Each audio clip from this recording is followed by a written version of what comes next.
cheer them on as though they were winning. In their own personal lives, they were getting nowhere. They were getting disenfranchised in a sense as experts took over decision-making for them in all kinds of fields. So this was psychology at use, planned before they even implemented the sports. When radio came along, of course, they used that to the maximum. Sports for the men, soaps basically for the women. And then in came television, as I say, with its alpha state, its hypnotic state. And sure enough, around the 1960s, really, 50s and 60s, it took off. It really took off. And men became glued on Saturday nights to the sports shows. A culture industry, which is called by its own the culture industry. The Soviet Union had a department called the culture industry. Their actors and directors were called the cultural leaders, because they would, like a computer, people are like computers, all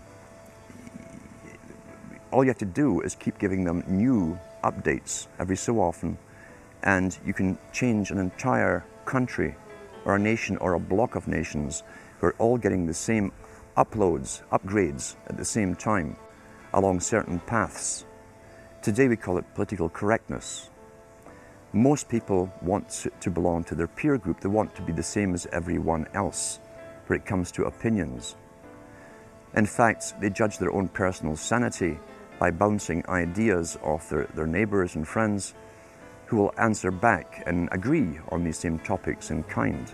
It doesn't matter if the topics or what you're given are facts or utter nonsense, as long as everyone agrees at the same time. You'll say, well, I'm sane, and your friends will all agree because they've had the same information given to them. But they've been programmed, and I'm sad because I know that it's hard for people like that to take an interest, a serious interest in world affairs, to take a serious interest in what their elected officials are doing. And they're not going to be really inclined to study or discover the deception that's being used against them. And so I'm sad because I see all of that in a flash in my mind as being an indication of how easy it is for the masses to be manipulated. The scientific dictatorship understands what makes human beings tick. They understand our psychology. They've studied it, and they're using it against us.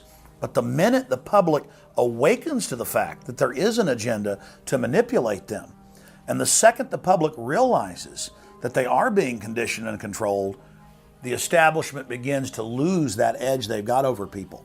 So all I ask viewers to do is to think for themselves and to study public relations, to study advertising, to study propaganda, and to realize how much of it is out there in their daily lives. And then make the decision for yourself. I just want people to think on their own and to not have their decisions and their thoughts and their ideas pre-packaged and basically downloaded into them. If it's on TV and a famous face says something, then it must be true. He doesn't have to show you facts or anything else. You've been brought up with these faces. That's why they keep these guys on television into their 70s and 80s.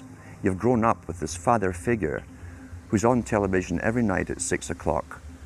In your house, in your room, staring right at you, and he's a father figure. Would he tell you a lie?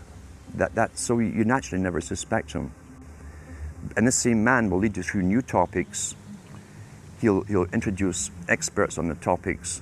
They'll have a little summary at the end of every talk, and you are now left with the conclusion that's presented to you. You don't arrive at it, it's given to you, and it's good enough for you. When I was growing up, people were talking on their front porches, neighbors were playing baseball, there were nightly barbecues. You don't see that anymore. We've lost our communities. You drive through neighborhoods, you see the blue glow of television sets. We're losing our humanity.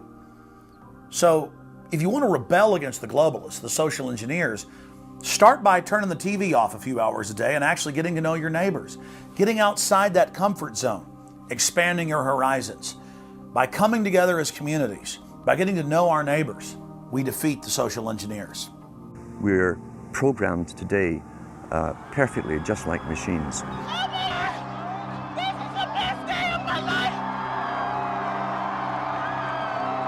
We tie this in with the Brzezinski. Brzezinski said in 2 Ages, now this guy was way up with the NSA. He's a master geopolitician. He admits he works in 20, 50-year periods to do with geopolitics in other countries. But he said himself, the public will shortly be unable to think or reason for themselves.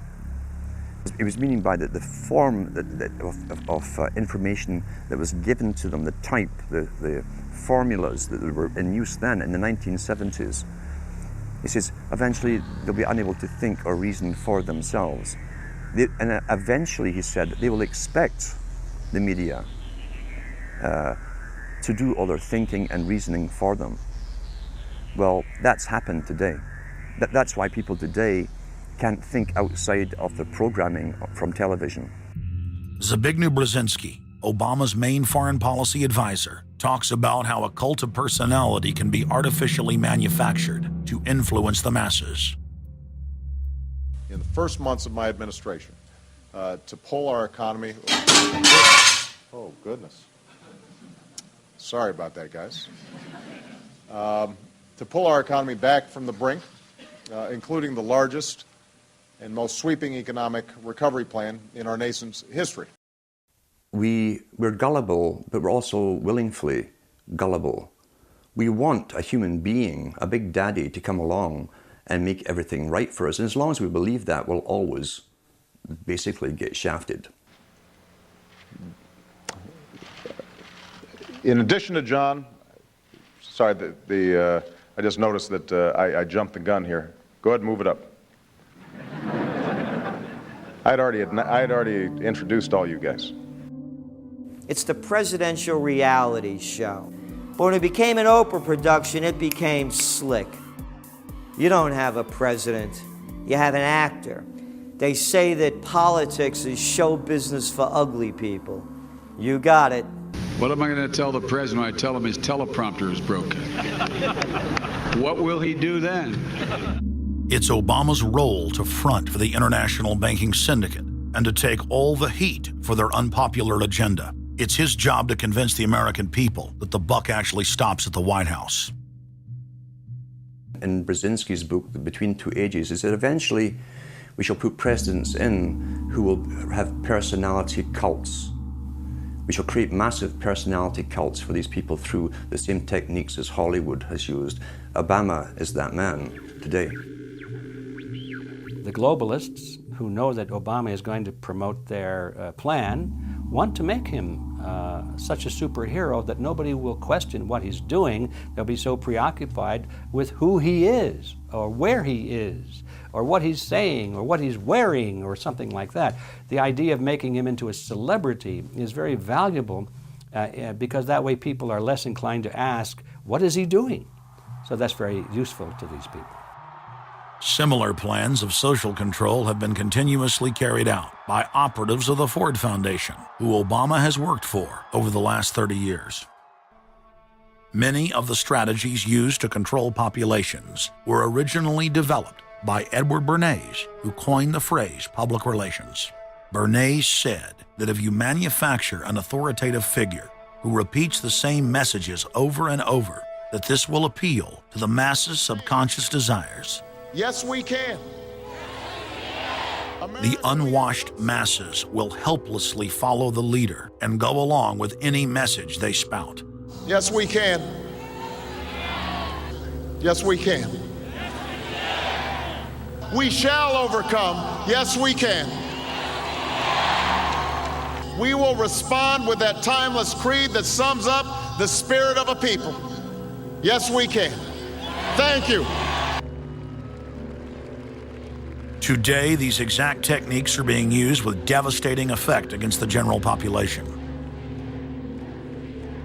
Obama is the latest version of 21st century mass mind control.